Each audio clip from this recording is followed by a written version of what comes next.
साथियों, एक बहुत ही कॉमन क्वेश्चन जिसको लेकर बहुत सारे लोगों के अंदर कन्फ्यूज़न हमेशा बनी रहती है। अगर मैंने किसी साल में इनकम टैक्स की रिटर्न फ़ाइल कर दी, तो क्या मुझे हर साल ही इनकम टैक्स की रिटर्न फ़ाइल करनी पड़ेगी? जैसे कि अगर लास्ट ईयर फाइनेंशियल ईयर 23-24 में आपने आईटीआर फ़ाइल की थी, तो क्या अब आपको इस financial year means financial year 24-25 की जो इनकम टैक्स की रिटर्न है 31 जुलाई 2025 तक फ़ाइल हो जानी है? तो क्या आपको वो रिटर्न फ़ाइल करनी पड़ेगी या इस फाइनेंशियल ईयर में मीन्स फाइनेंशियल ईयर 24-25 की रिटर्न अगर आप फर्स्ट टाइम फ़ाइल करेंगे तो क्या आपको आगे आने वाले फाइनेंशियल ईयर के अंदर भी आईटीआर फ़ाइल करनी पड़ेगी? तो ऐसे क्वेश्चन जो है बहुत ज़्यादा पूछे जाते हैं और उनके आंसर मैं कमेंट कर भी देता हूँ, बट स्टिल मुझे ऐसा लगा कि इस टॉपिक के ऊपर ज़रूर वीडियो बनाना चाहिए, क्योंकि बहुत सारे लोगों के अंदर ये कन्फ्यूज़न हमेशा बना रहता है कि अगर एक बार आईटीआर भर देने से हर साल आईटीआर एप्लीकेबल हो जाती है क्या? तो चलिए इसी का आंसर मैं आपको दूँगा, बट सबसे पहले यहाँ पर मैं आपको ये बताऊँगा, एक इनकम की लिमिट बताऊँगा। वो इनकम की लिमिट क्रॉस होने के बाद ही आपको इनकम टैक्स की रिटर्न फाइल करनी होती है। और यहाँ पे एक चीज़ और बताता चलूँ, जैसे कुछ लोगों का ये मानना है कि मेरी तो इनकम न्यू टैक्स रेज़ीम में 7 लाख रुपए से ज़्यादा है नहीं, या अगले साल में ये लिमिट बढ़ाकर 12 लाख रुपए कर दी गई है, या ओल्ड टैक्स रेज़ीम में 5 लाख रुपए तक कोई टैक्स नहीं लगता है क्योंकि 87A की रिबेट मिल जाती है। तो फिर हमें इनकम टैक्स रिटर्न फाइल करने की ज़रूरत क्या है जब हमें कोई टैक्स ही नहीं पे करना पड़ेगा? तो ये भी बहुत बड़ी गलतफ़हमी होती है। इनकम टैक्स रिटर्न फाइल करने की जो इनकम की लिमिट है वो डिफरेंट है, और जो आपको टैक्स पे नहीं करना है 5 लाख और 7 लाख तक, जो कि नेक्स्ट फाइनेंशियल ईयर के अंदर 12 लाख रुपए हो चुका है, वहाँ पर वो जो लिमिट है वो डिफरेंट है। तो अगर आप उस लिमिट को ध्यान में रख के इनकम टैक्स रिटर्न फाइल नहीं करेंगे और आपके पास नोटिस आ जाता है, तो ज़रूर आपको उसको रिप्लाई करना पड़ेगा। हो सकता है कुछ आपके ऊपर चार्जेस भी लग जाएँ। क्योंकि क्या होता है कि वो जो, अगर आप ये मान के चलते हैं कि न्यू टैक्स रेज़ीम में 7 लाख तक कोई टैक्स नहीं है, 87A की रिबेट मिल जाएगी, ओल्ड टैक्स रेज़ीम में 5 लाख रुपए तक कोई टैक्स नहीं है, 87A की रिबेट मिल जाएगी, तो मैं रिटर्न नहीं फ़ाइल करता हूँ। तो इसका मतलब ये है कि आप अपनी इनकम को डिक्लेयर नहीं कर रहे हैं इनकम टैक्स डिपार्टमेंट को, और जब तक आप अपनी इनकम को डिक्लेयर नहीं करेंगे इनकम टैक्स डिपार्टमेंट को, तो वो कैसे मानेगा कि आपकी जो इनकम है वो 5 लाख या 7 लाख रुपए से कम है। तो चलिए सबसे पहले तो मैं आपको इनकम टैक्स रिटर्न फाइलिंग की वो लिमिट बता देता हूँ, जहाँ उस लिमिट को क्रॉस होने के बाद आपके लिए इनकम टैक्स की रिटर्न फाइलिंग ज़रूरी हो जाती है। फिर उसके बाद मैं आपको बताऊंगा ये कंपलसरी है या नहीं। तो देखिए, अगर मैं यहाँ पर सबसे पहले बात करूँ ओल्ड टैक्स रिजीम की, तो ओल्ड टैक्स रिजीम में बेसिक एग्जम्पशन लिमिट क्रॉस होते ही आपको इनकम टैक्स की रिटर्न फाइल कर लेनी है। तो वो बेसिक एग्जम्पशन लिमिट क्या है?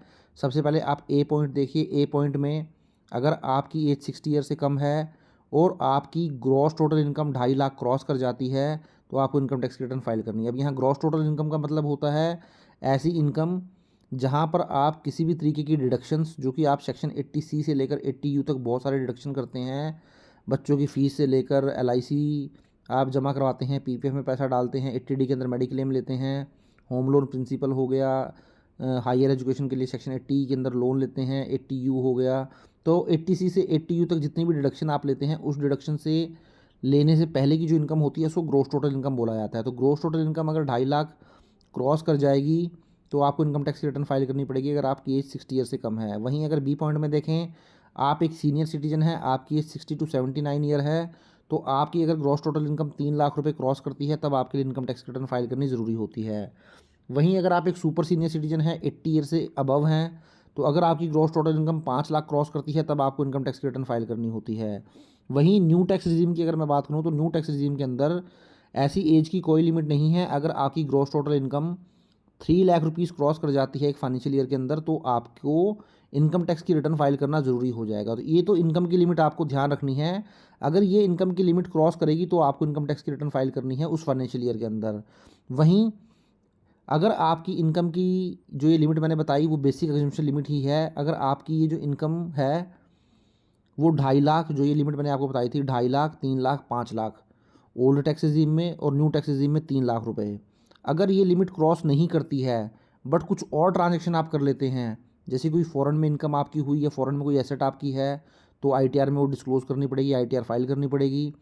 अगर आप किसी कंपनी में डायरेक्टर हैं, अगर आपने आपका कोई करंट बैंक अकाउंट है, वहाँ पे आपने 1 करोड़ से ज़्यादा का डिपॉजिट करवाया है, सेविंग में 50 लाख से ज़्यादा का डिपॉजिट है, आपने कोई फ़ॉरेन ट्रैवल किया, 2 लाख रुपए से ज़्यादा का खर्चा कर लिया, इलेक्ट्रिसिटी बिल है, आपने वो पेमेंट कर दी 1 लाख रुपए से ज़्यादा की। इसके अलावा देखिए और भी बहुत सारे पॉइंट्स जो हैं अब यहाँ पे मैंने कवर किए नहीं हैं, क्योंकि वीडियो लंबा हो जाएगा। तो एक ऑलरेडी डिटेल्ड वीडियो मैंने इसके ऊपर बनाया है, जहाँ पर अगर आपकी इनकम की लिमिट 2.5 लाख 3 लाख 5 लाख ना भी क्रॉस करे तो कौन कौन सी कंडीशंस या कौन कौन से पॉइंट्स आपको ध्यान रखने हैं। अगर उन पॉइंट्स में आप फॉल कर गए तो फिर आपको इनकम टैक्स की रिटर्न फाइल करनी ज़रूरी हो जाएगी। तो उस वीडियो का लिंक मैं नीचे डिस्क्रिप्शन में दे दूँगा, आप जाएँ और देख लें। तो इसका मतलब ये हो गया, आप ये बोल सकते हैं, अगर किसी पर्टिकुलर ईयर में, सपोज़ अब ये आपका फाइनेंशियल ईयर 24-25 की आईटीआर आप फाइल करेंगे 31 जुलाई 2025 तक, तो इस ईयर में अगर आपकी income, gross total income below the taxable limit है, बेसिक एग्जेम्पशन लिमिट से कम है, मीन्स जो 2.5 लाख 3 लाख और 5 लाख की मैंने लिमिट बताई, अगर आपकी इनकम 2.5 लाख 5 लाख या 3 लाख से कम है, या फिर आप बोल सकते हैं आपकी इनकम कम तो है बट आप, जो मैंने ये पॉइंट्स आपके बताए थे कि आपका बिजली का बिल 1 लाख से ज़्यादा नहीं होना चाहिए, फ़ॉरेन ट्रैवल पे 2 लाख से ज़्यादा खर्चा नहीं होना चाहिए फाइनेंशियल ईयर 24-25 में, अगर ये ट्रांजैक्शन आपने नहीं किए हैं तो उस केस में ये मान के चलें कि आपको उस साल की आईटीआर फाइल नहीं करनी चाहिए। तो हम ये बोल सकते हैं, जो हमारा क्वेश्चन था स्टार्टिंग में, क्या एक बार आईटीआर फाइल कर दी तो वो भरनी पड़ेगी हर साल? नहीं, ऐसा बिल्कुल नहीं है। आपको आईटीआर फाइलिंग के लिए हर साल वो इनकम देखनी पड़ेगी, 2.5 लाख 3 लाख 5 लाख क्रॉस कर रही है या नहीं कर रही है। अगर वो नहीं क्रॉस कर रही है तो आपको इनकम टैक्स की रिटर्न उस फाइनेंशियल ईयर के लिए फाइल करने की जरूरत नहीं है। तो सपोज़ फाइनेंशियल ईयर 23-24 की आपने आईटीआर फाइल की थी, आप एक 60 साल से कम व्यक्ति हैं, आपकी इनकम 4 लाख रुपए थी, तो आपके लिए आईटीआर फाइलिंग मस्ट थी। बट इस साल फाइनेंशियल ईयर 24-25 में आपकी जो वो 4 लाख रुपए की इनकम थी वो 2.5 लाख रुपए से कम रह गई, तो इस साल फिर आपको आईटीआर फाइल करने की ज़रूरत नहीं है। तो ये जो इनकम की लिमिट है, हर फाइनेंशियल ईयर वाइज आप देखेंगे, जिस फाइनेंशियल ईयर के अंदर ये क्रॉस कर जाती है वहाँ आईटीआर फाइल करनी ज़रूरी हो जाएगी, जहाँ पर ये क्रॉस नहीं करती है वहाँ इनकम टैक्स रिटर्न फाइल करने की ज़रूरत नहीं है। और साथ ही साथ मैंने जैसा कि आपको बताया है, इवन आपकी इनकम 2.5 लाख 3 लाख 5 लाख से कम ज़रूर क्यों ना हो, वो जो दूसरे पॉइंट्स मैंने आपको बताए हैं वो कम से कम 10 या 12 पॉइंट हैं। डिटेल्ड वीडियो आपको नीचे डिस्क्रिप्शन में मिल जाएगा, वो देख लें। अगर आपकी इनकम 2.5 लाख 3 लाख 5 लाख से कम होने के बावजूद भी अगर आपको कोई वो वाला ट्रांजैक्शन कर लेते हैं किसी भी तरीके का, तब भी आपको इनकम टैक्स रिटर्न फाइल करनी ज़रूरी हो जाएगी। तो कहने का मतलब ये हुआ कि financial year to financial year जाके आपको ये सारे ट्रांजैक्शन और इनकम देखनी है। जिस फाइनेंशियल ईयर के अंदर ये ट्रांजैक्शन में फॉल हो गए या इनकम क्रॉस कर गई, वहाँ पर आईटीआर फाइल कर लें, अदरवाइज़ आईटीआर फाइल करने की ज़रूरत नहीं है। तो ये तो कंपलसरी जो होगा गवर्नमेंट की तरफ से हो गया कि आपको आईटीआर फाइल करनी है कि नहीं करनी है। बट अगर आप पर्सनल लेवल पे, अगर आपकी इनकम क्रॉस नहीं करती है उस मॉनेटरी लिमिट से ज़्यादा, या ये ट्रांजैक्शन आप नहीं भी करते हैं, तब भी अगर आप इनकम टैक्स की रिटर्न फाइल कर लेंगे तो कोई दिक्कत वाली बात नहीं है। वॉलंटरी फाइल कर लें, क्योंकि वॉलंटरी फाइल करने का फ़ायदा ही होता है, नुकसान कुछ नहीं होता है।